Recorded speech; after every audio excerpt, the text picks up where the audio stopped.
ವಿಜಯನಗರದ ರಾಜನಾದ ಕೃಷ್ಣದೇವರಾಯನಿಗೆ ತನ್ನ ಉದ್ಯಾನವನದ ಬಗ್ಗೆ ಬಹಳ ಹೆಮ್ಮೆ ಇತ್ತು. ಅವನ ಉದ್ಯಾನವನದಲ್ಲಿ ಅನೇಕ ವಿಶೇಷವಾದ ಹಣ್ಣು, ತರಕಾರಿಗಳು ಹಾಗೂ ಹೂವಿನ ಗಿಡಗಳು ಇದ್ದವು. ಅದರಲ್ಲಿ ಅತಿ ವಿಶೇಷವಾದ ಬದನೆಕಾಯಿಯ ಗಿಡವೂ ಇತ್ತು. ಒಂದು ದಿನ ರಾಜನು ತನ್ನ ಎಲ್ಲಾ ಮಂತ್ರಿಗಳನ್ನು ವಿಶೇಷವಾದ ಬದನೆಕಾಯಿಯ ಭೋಜನ ತಿನ್ನಲು ಕರೆಸಿದನು. ತೆನಾಲಿರಾಮನಿಗೆ ಬದನೆಕಾಯಿ ಬಹಳ ಇಷ್ಟವಾಯಿತು. ಅವನು ಮನೆಗೆ ಹೋಗಿ ಬದನೆಕಾಯಿಯ ಪಲ್ಯದ ಬಗ್ಗೆ ತನ್ನ ಹೆಂಡತಿಗೆ ಹೇಳಿದನು.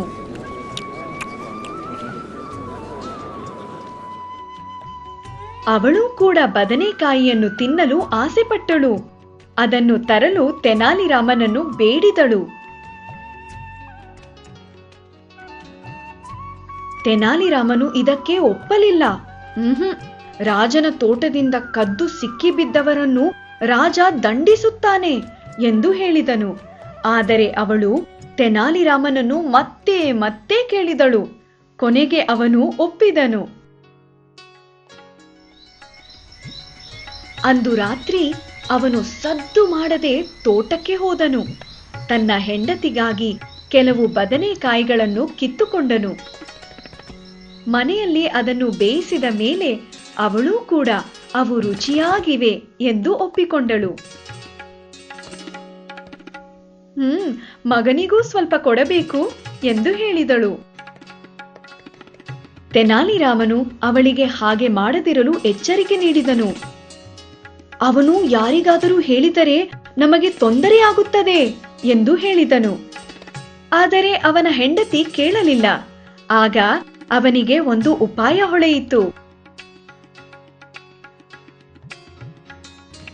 ತೆನಾಲಿರಾಮನು ಮಹಡಿಗೆ ಹೋದನು. ಅಲ್ಲಿ ಅವನ ಮಗನು ಮಲಗಿದ್ದನು. ತೆನಾಲಿರಾಮನು ಅವನ ತಲೆಯ ಮೇಲೆ ಒಂದು ಬಕೀಟು ನೀರು ಸುರಿದನು.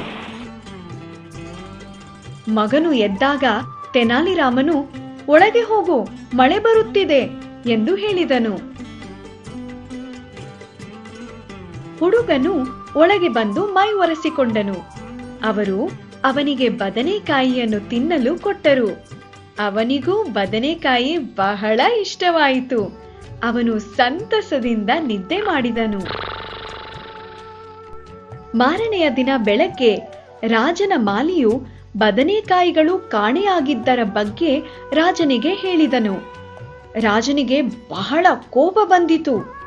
ಮಂತ್ರಿಯು ರಾಜನ ಉದ್ಯಾನವನದಿಂದಲೇ ಕದಿಯುವಷ್ಟು ಧೈರ್ಯ ಮತ್ತು ಬುದ್ಧಿವಂತಿಕೆ ಇರುವುದು ತೆನಾಲಿರಾಮನಿಗೆ ಮಾತ್ರ ಎಂದು ಹೇಳಿದನು.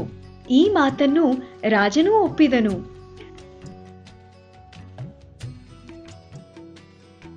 ಸತ್ಯವನ್ನು ತಿಳಿಯಬೇಕಾದರೆ ತೆನಾಲಿರಾಮನ ಮಗನನ್ನು ಪ್ರಶ್ನಿಸುವುದು ಒಂದೇ ಮಾರ್ಗ ಎಂದು ರಾಜನು ನಿರ್ಧಾರ ಮಾಡಿದನು. ತೆನಾಲಿರಾಮ ಹಾಗೂ ಅವನ ಮಗನನ್ನು ಆಸ್ಥಾನಕ್ಕೆ ಕರೆಸಿದನು.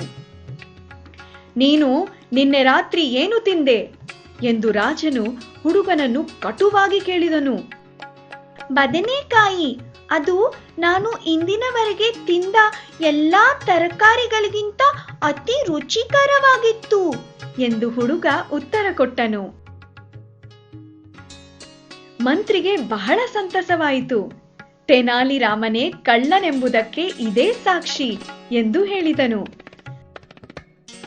ಆದರೆ ತೆನಾಲಿರಾಮನು ಶಾಂತವಾಗಿದ್ದನು. ಅವನು, ಹುಡುಗನು ನಿನ್ನೆ ರಾತ್ರಿ ಕನಸು ಕಾಣುತ್ತಿದ್ದನು. ಅವನು ನಿದ್ದೆಯಲ್ಲಿ ಬದನೆಕಾಯಿಗಳ ಬಗ್ಗೆ, ಮಳೆಯ ಬಗ್ಗೆ ಕನವರಿಸುತ್ತಾ ಇದ್ದನು. ನಿಮಗೆ ನನ್ನ ಮೇಲೆ ನಂಬಿಕೆ ಇಲ್ಲದಿದ್ದರೆ ನಿನ್ನೆ ರಾತ್ರಿ ಏನಾಯಿತು ಎಂದು ಅವನನ್ನೇ ಕೇಳಿ ಎಂದು ಹೇಳಿದನು. ಹುಡುಗನನ್ನು ಕೇಳಿದಾಗ ಅವನು ಮುಗ್ಧವಾಗಿ ಹೀಗೆ ಉತ್ತರಿಸಿದ. ನಾನು ದೃಢವಾಗಿ ಹೇಳುತ್ತಿದ್ದೇನೆ, ನಿನ್ನೆ ರಾತ್ರಿ ಮಳೆ ಬರುತ್ತಿತ್ತು. ನಾನು ಮಹಡಿಯ ಮೇಲೆ ಮಲಗಿದ್ದೆ. ಮಳೆಯಿಂದ ನನ್ನ ಬಟ್ಟೆ ಎಲ್ಲ ಒದ್ದೆಯಾಯಿತು. ಹಿಂದಿನ ದಿನ ಮಳೆಯ ಸುಳಿವೇ ಇರಲಿಲ್ಲ.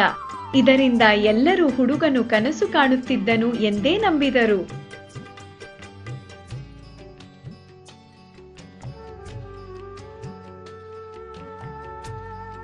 ತೆನಾಲಿರಾಮನು ತನ್ನ ಜಾಣತನದಿಂದ ಶಿಕ್ಷೆಯಿಂದ ಪಾರಾದನು.